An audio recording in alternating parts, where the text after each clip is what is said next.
Boxing King Media. We're delighted to be joined by Mr. Gerald Tucker, all the way from Atlanta, I believe you're in at the moment. Yep, Atlanta right now for a couple more days. And then it's the sunshine in Miami. Yeah, well, the fight is in. Yeah, I reside in Miami, but we're going to St. Louis to go for Tyron to go say, hug and kiss the babies, and Okay, then we're gonna go down to Tampa to kick ass and brilliant. get ready for the trilogy after that. That's it. Obviously, we've never spoken to you before on Boxing King Media, so I just want to give a quick introduction to yourself. Obviously, you retired as a 7-0 pro.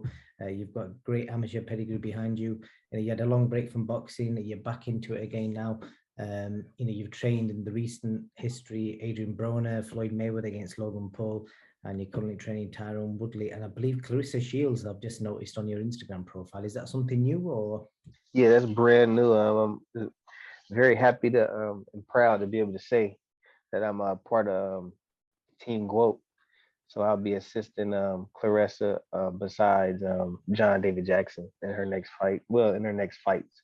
But the next one's starting January 29th over in Cardiff, Wales. You come to the UK? Is that going to be your first trip? No, not my first trip, but my next trip. Yeah, Brilliant. I've been all over the world as an amateur. That's how I gained all my experience in the sport. So I've been Have you been to to the the UK? UK. Yeah, I've been there plenty of times. Yeah. Brilliant. Well, hopefully we'll meet in person. But most trainers start off with, the guys on the up. You're straight in there with Money May, Clarissa, Broner. So you must be doing something good with all these high-profile fighters saying, I want to get trained by Gerald Tucker. Yeah, and my brother, five-time welterweight world champion in the UFC, Tyron Woodley. So I got a great team, man, and it's a pleasure, man. It's a blessing. It's a huge blessing for me. Sweet. Let's head into TYRON Woodley. So um, the obvious question is, at what point did you know that he was going to get that rematch? You want me to be honest? You're gonna have to believe me on this. Okay. As soon as the fight was over, um, I kind of shook my head. Dang, I thought that was gonna be ours. I wanted that fight, and I went to Tyron, and I can fast forward to where I'm not down. I'm not disappointed, not sad, to where I'm happy, I'm calm. I can fast forward, to days after immediately. It doesn't take me long, and I walked over to Tyron. And I said, because they were about to talk to Jake, and I said, whatever you say right now is gonna dictate how the rest of this movie goes. So, you can say something that can lead to something good, or you can say something that can, lead to something bad. And he went over there and he said whatever he said was the greatest thing I ever heard in my life. Like, man, you couldn't have said that better. Y'all couldn't have did a better job of creating a next chapter or a sequel to this movie. And so from that moment, as soon as they said what they said and shook hands and everything, I felt it. I really felt it. I didn't see anything else happening. Even that they announced the Fury fight, I still felt it deep down and in the air that somehow, some way, they were going to do this part two. Yeah, because obviously the promotion, all the events back and forth from the US and the UK with the Fury fight, that was all set to happen up until what, 4 or 5 days ago. So Right. at what point have you guys started camp? Because obviously on paper you've had 2 weeks notice. Right. Well, I think they called Tyron maybe I say Sunday night or sometime around there, Sunday night. And can you see me? I can't see Yeah, you. I've still Okay, got I you. see you now. So I think it was around Sunday night, but I may be a day off or two. And he was like, I think I'm gonna get this fight. I go, yeah. He was like, yeah, I think I'm gonna get this fight. I was like, well, we already been talking about it. And his mom as well, Mama Willie, we talked about it too. Plenty of times. It's gonna happen. It's gonna happen. And then for it to happen is it's awesome, man. But yeah, I think it was Sunday night to where I started to make flight arrangements. And has he had enough time to, because I'm guessing it's another 8 round fight, has he had enough time to prepare and obviously be able to fight 8 rounds solid? Man, Tyron is a monster. He can fight. He was in. I think back then I said he was in 12 round shape for that last fight. I honestly think he was in about 15 rounds. He was in shape to go 15 rounds, without that's his very first pro boxing fight. And that is crazy. That's like unheard of to be able to, most go 4 rounds, and they get tired in 2 or 3. Yeah. And for him to be in that kind of the shape that I got him in, we were going like 8 rounds straight with no rest, in camp back then. So, for me, the math on that is like 12, 13 rounds if you put minutes in between them.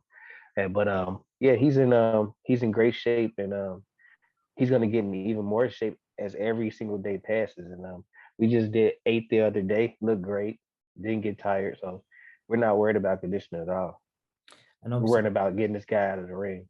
well, talking about getting him out of the ring, I understand there's a £500,000 bonus, £500,000, sorry, pound dollars bonus involving a potential knockout. So if Tyron wins by knockout, apparently Right. Jake Paul is willing to put in a $500,000 bonus into his account. Is that correct? Yes, that's correct. That's official. And is that what you guys are going for? Now me, I'm a more kind of safe than sorry kind of guy. I always lived like that. I always thought like that. So we're going for the win. The win is a win. The win leads to more things. If the knockout comes, this is my opinion. Tyron can think whatever you want to think, and can wish for everyone to wish for. But I want the win first, and if the knockout comes, that's just a bonus. It's icing on the cake, or however you want to call it. But yeah, a win is a win. There'll be a whole bunch of $500,000 much later after we get this guy, after we get our hand raised at the end of the fight. Do you think But this? I'm expecting a knockout, but that ain't what the game plan gonna be written for. Do you think there's some psychology behind that? Maybe Jake Paul wants Tyron to be all aggressive, so he could potentially work on a counter game plan, or is that looking too much into? Mm, I don't think so, because if he wants Tyron to come out guns blazing, he's gonna have to defend against that, and that's something he don't want. He could barely take the kind of mid the mid version of Tyron. Tyron didn't even go full blast on the guy, man. He has no idea what a full blast Tyron looks like.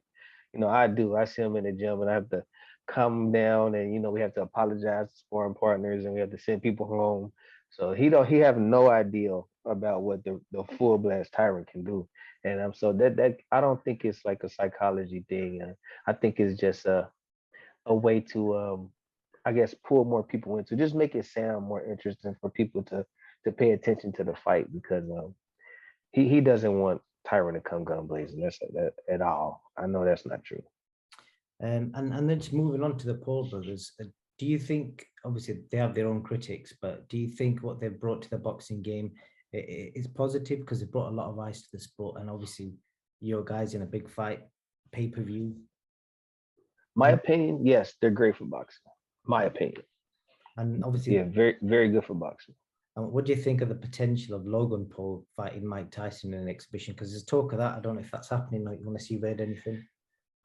Now, that I I don't think I would want that fight to happen. I think that will. I don't know how to explain it. I guess when you got like a little psychic feeling about it, I don't think it'll do well with boxing fans and or YouTubers. The result of how that fight would end. I don't think that's a good fight to have. There's many other fights, many other opponents they could match up besides those two. Don't you think Mike, even at this age, would smoke him?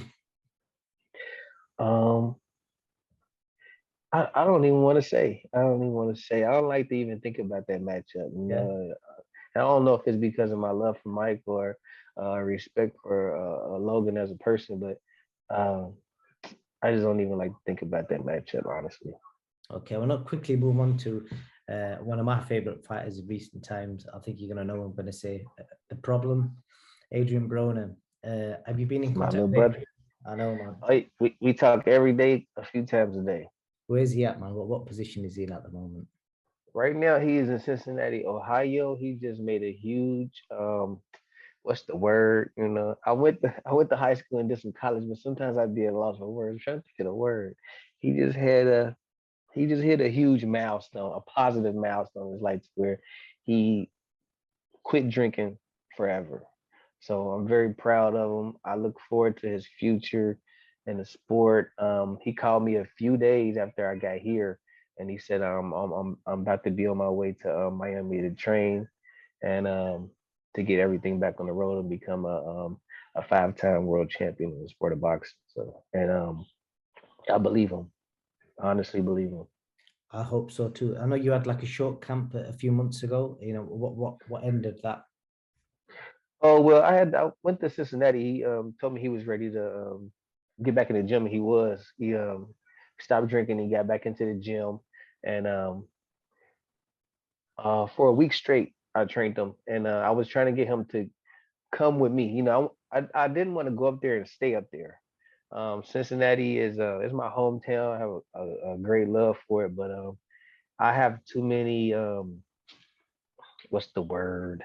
Too many temptations that can pull me into a place to where I don't want to be up there. So I can't stay long, and so I let him know that he knows that about me, and he hates that about me. But yeah, so I told him, you know, I'll come up there for a week, but I gotta go. You know, I had kids at home and down in Miami waiting on me, and I needed to get back and get away from Cincinnati. I can visit, but I don't want to live there anymore. You know, I think my dreams are a little bigger than where, you know, like if you want to be a movie star, you have to go to Hollywood. You know, you can't sit in Cincinnati, you can't sit in St. Louis and be a movie star. You can't be the movie star that you want to be. So, and that's how I feel about Cincinnati. You know, if I wanted to do something else, you know, if I wanted to work at a factory or something, yeah, I could live in Cincinnati.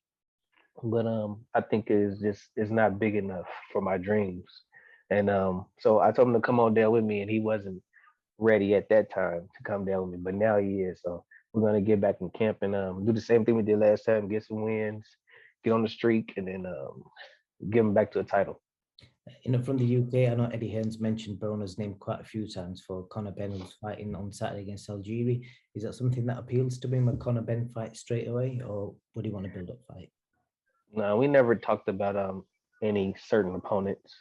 Um, we hear that stuff, but it's just talk to us. You know, it's to me, it's like I don't even like when people do that. Like you, where were y'all at when he was on top of the game? Yeah, what y'all wasn't screaming AB. I want to fight him.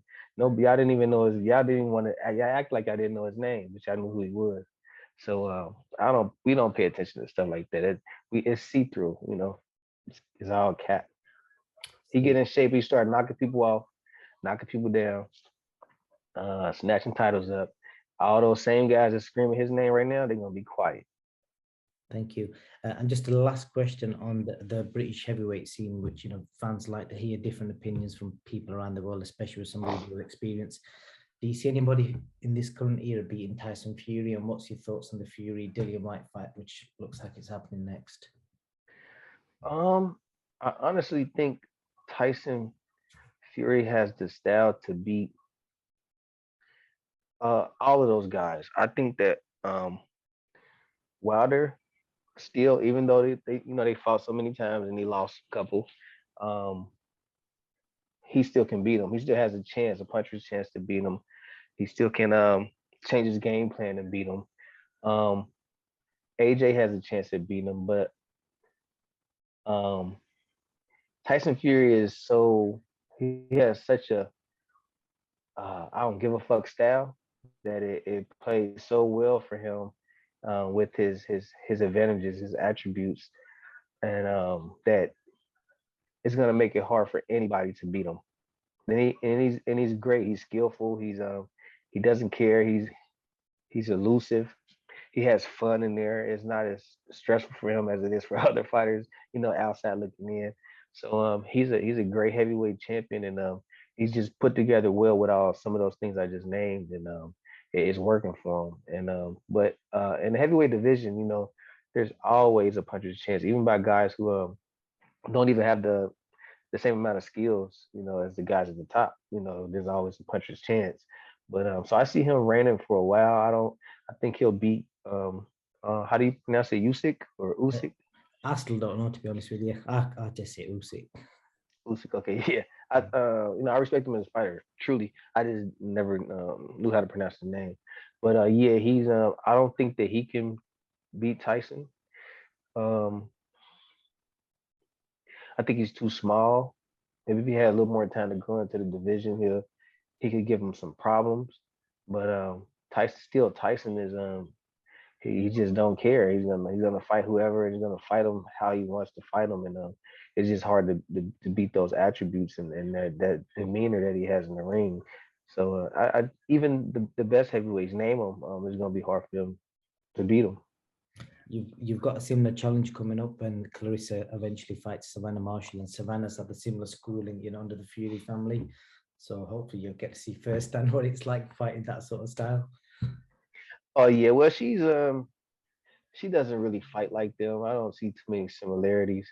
Um, she's kind of calm. She's calm in the ring, but she's gonna need a whole lot more than being calm in the ring because once Clarissa turned the fire up, it ain't gonna be no more calm. It's gonna be panic, and someone who fights calm and have to fight in a panic mode, they're gonna fold. And she's the GOAT, and there's no doubt about it. She's the GOAT. Nobody comes close. I know I said last question, and you just mentioned the word quote. There's a massive argument. Katie Taylor, Clarissa Shields. Tell me why, in your opinion, just finally, why Clarissa Shields is the GOAT and not Katie Taylor. Um, 2 gold medals. Um, undisputed. What, twice? Um, rounds won, rounds lost. Uh, breaking a sweat. It's just she's the Floyd of women boxing. She's the Floyd of women boxing. Period. Sweet. And she's gonna get better.